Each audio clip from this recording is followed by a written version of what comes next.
Assalamualaikum warahmatullahi wabarakatuh. Halo semuanya, kenalkan nama saya Hani Anggreni, NPM 2240401014. Saya dari lokal B3 Manajemen Universitas Borneo Tarakan, Fakultas Ekonomi jurusan Manajemen.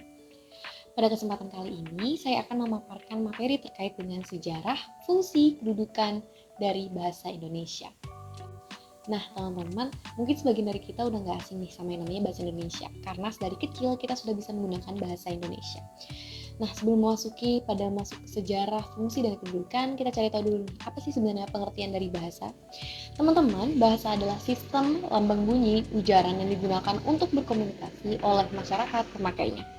Menurut dari Frida Laksana, Joko Kenjono yang sejalan dengan Barber mengatakan bahwa bahasa yaitu sumber lambang bunyi yang arbitrer yang digunakan oleh para anggota kelompok sosial untuk bekerja sama, berkomunikasi, dan mengidentifikasi diri sendiri.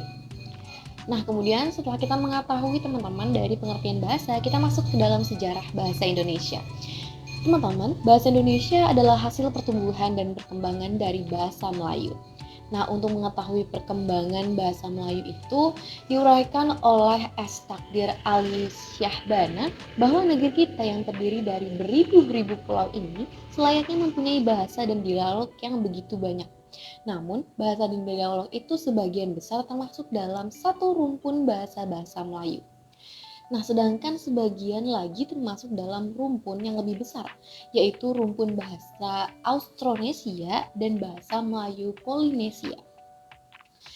Nah, teman-teman, pertumbuhan bahasa Melayu itu telah menjadi bahasa Indonesia dapat dikemukakan dengan rumus matematika nih teman-teman, yaitu dengan menggabungkan atau menambahkan BM ditambah BD ditambah BA, yang dimana BM di sini mewakili bahasa Melayu, BD mewakili bahasa daerah, dan BA mewakili bahasa asing.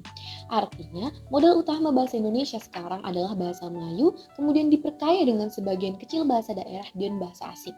Nah, sebelum kemerdekaan, sebagian besar daerah Nusantara itu telah diperkaya oleh bahasa daerah dan bahasa asing. Nah, kemudian teman-teman, sejak zaman penjajahan Belanda, bahasa Indonesia atau yang dikenal sebagai bahasa Melayu itu telah diajarkan di sekolah-sekolah di Bumi Putra atau dikenal sebagai Jawa. Nah, bahasa Melayu tidak dijadikan bahasa pengantar, teman-teman. Akan tetapi masih dijadikan sebagai mata pelajaran sebanyak 2 jam sekali nih dalam 1 minggu dimulai pada kelas 4. Teman-teman, ada pun beberapa faktor pendukung nih mengapa bahasa Melayu itu mulai diterima sebagai bahasa Indonesia. Alasannya itu yang pertama, luasnya pemakaian bahasa Melayu. Teman-teman, seperti yang kita ketahui bahwa bahasa Melayu itu dapat diterima karena bahasa Melayu itu ternyata sudah dipakai sebelum abad ke-20 sebagai bahasa perantara atau bisa disebut sebagai lingun praca yang tidak hanya dipakai di Nusantara aja nih teman-teman, tapi juga digunakan di sebagian besar daerah Asia Tenggara. Kemudian masuk ke poin kedua yaitu diterimanya penggunaan bahasa Melayu dalam sastra.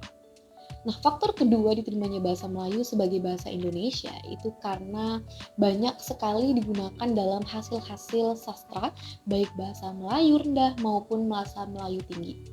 Nah, Rosadi mengungkapkan bahwa sejak abad ke-19 sudah banyak hasil-hasil sastra bahasa Melayu yang ditulis orang-orang yang berasal dari Kepulauan Riau dan Sumatera. Kemudian teman-teman, hasil-hasil sastra itu kebanyakan ditulis dengan bahasa Melayu tinggi. Setelah itu kita masuk ke faktor yang ketiga, mengapa penggunaan bahasa Melayu itu lebih mudah untuk digunakan. Karena bahasa Melayu itu berada dalam surat kabaran. Nah, faktor ketiga penyebab diterimanya bahasa Melayu sebagai bahasa Indonesia itu adalah karena telah digunakannya bahasa Melayu dalam surat kabar Nusantara. Rosadi mengungkapkan bahwa pada akhir abad ke-19 banyak surat kabar yang dicetak menggunakan bahasa Melayu. Oleh sebab itu, banyak orang yang mulai mengenal nih teman-teman dengan bahasa-bahasa Melayu tersebut sehingga bahasa Melayu ini sudah dianggap tidak asing dan mudah untuk diterima. Nah, kemudian teman-teman, faktor lainnya yang menyebabkan bahasa Melayu diterima sebagai bahasa Indonesia selain dari 3 faktor tersebut adalah yang pertama nih, ada faktor karena letak geografis yang istimewa. Teman-teman, karena kediaman bangsa Melayu itu terletak di Selat Malaka yang menjadi lokasi perhubungan dan perdagangan yang sangat penting antara barat dan timur di lingkungan Asia Tenggara. Kemudian faktor yang kedua teman-teman yaitu adalah sifat bangsa Melayu yang perantau, pelayar, dan penjajah pulau-pulau. Oleh sebab itu bangsa Melayu itu jauh lebih cepat beredar karena bangsanya itu sering kali melancong gitu. Faktor yang ketiga adalah menjadi bahasa penghubung nih bagi kekuasaan politik kerajaan-kerajaan. Tidak kalah pentingnya bahasa Melayu dijadikan sebagai alat pengembangan agama Islam yang dibawa oleh para pedagang keseluruhan pulau dan pengembangan agama Kristen yang dibawa oleh Portugis serta orang-orang Eropa lainnya.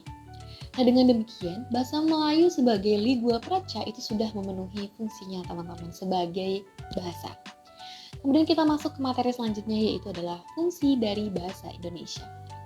Teman-teman, seperti yang kita ketahui bersama bahwa bahasa Indonesia itu memiliki fungsi yang sejalan dengan kedudukannya, yaitu yang pertama adalah sebagai bahasa nasional. Kedudukannya di atas bahasa daerah, teman-teman. Hasil perumusan seminar politik bahasa yang diselenggarakan di Jakarta pada tanggal 25 sampai dengan 28 Februari pada tahun 1975 menegaskan bahwa dalam kedudukannya sebagai bahasa Indonesia itu telah berfungsi sebagai yang pertama, teman-teman, sebagai lambang kebanggaan. Teman-teman, seluruh bangsa Indonesia itu patut berbangga dengan adanya satu bahasa di antara berbagai daerah dengan etnis yang berbeda-beda. Bahasa Indonesia juga memanggarkan nilai-nilai sosial budaya dari luhur bangsa.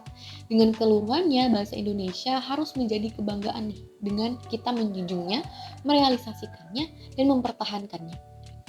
Dan juga kita tidak lupa untuk mengembangkannya. Nah, kemudian teman-teman, fungsi yang kedua yaitu adalah sebagai lambang identitas. Teman-teman, seperti yang kita ketahui bersama bahwa bangsa Indonesia itu terdiri dari berbagai etnis atau suku bangsa, sehingga dengan kondisi ini bahasa Indonesia itu berfungsi sebagai lambang identitas. Sebagai lambang identitas, bahasa Indonesia ini merupakan lambang bangsa Indonesia. Ini berarti dengan bahasa Indonesia akan dapat diketahui siapa kita, yaitu sifatnya, perangainya, dan watak kita sebagai orang Indonesia. Kemudian fungsi yang selanjutnya adalah sebagai alat pemersatu berbagai suku bangsa Indonesia. Teman-teman, seperti yang kita ketahui bersama bahwa bahasa itu kan merupakan alat yang memungkinkan untuk menyatukan berbagai suku bangsa dengan latar sosial dan bahasa dalam kebangsaan Indonesia. Karena Indonesia itu terdiri dari berbagai pulau, banyak budaya, banyak suku, dan banyak etnis. Dengan demikian, Indonesia itu dapat disatukan dengan menyatukan cita-cita dan masalah dengan perantara bahasa Indonesia. Kemudian fungsi yang keempat adalah alat perhubungan antar daerah dan antar budaya. Jika bangsa kita tidak memiliki satu bahasa, teman-teman, maka masalah utama yang muncul adalah hambatan komunikasi di antara suku bangsa.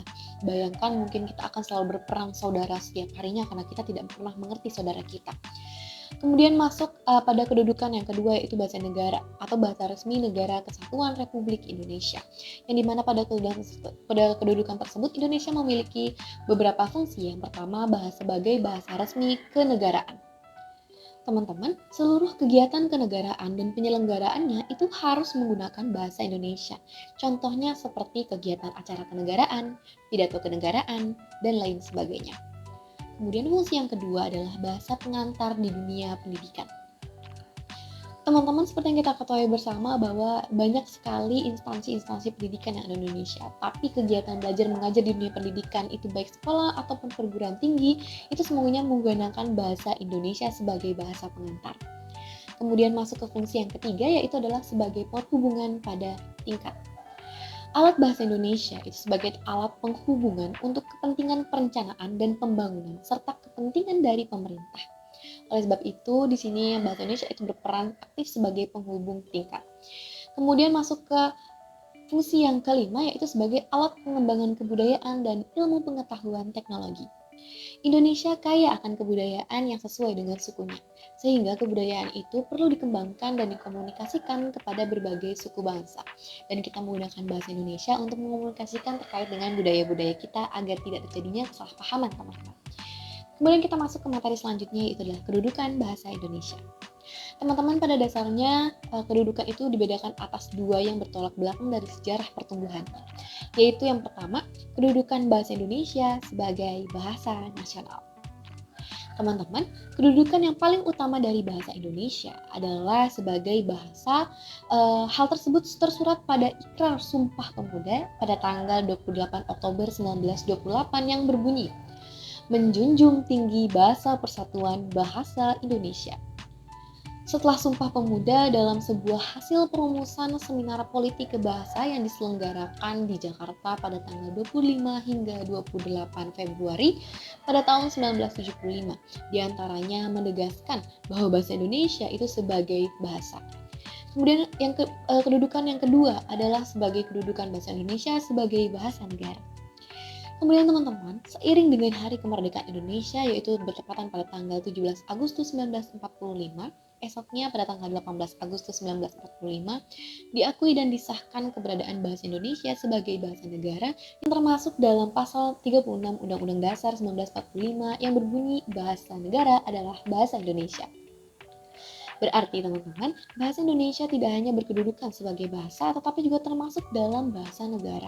Jadi teman-teman, kedudukan bahasa Indonesia itu sebagai bahasa diembannya dalam persoalan kehidupan berbangsa, bukan dalam kehidupan bernegara. Demikian pula, kedudukan bahasa Indonesia sebagai bahasa negara diembannya dalam persoalan kehidupan bernegara, bukan dalam kehidupan berbangsa. Baik teman-teman, mungkin cukup sekian penyampaian materi dari saya. Kurang dan lebihnya mohon dimaafkan. Bila taufik dari daya. Wassalamualaikum warahmatullahi wabarakatuh.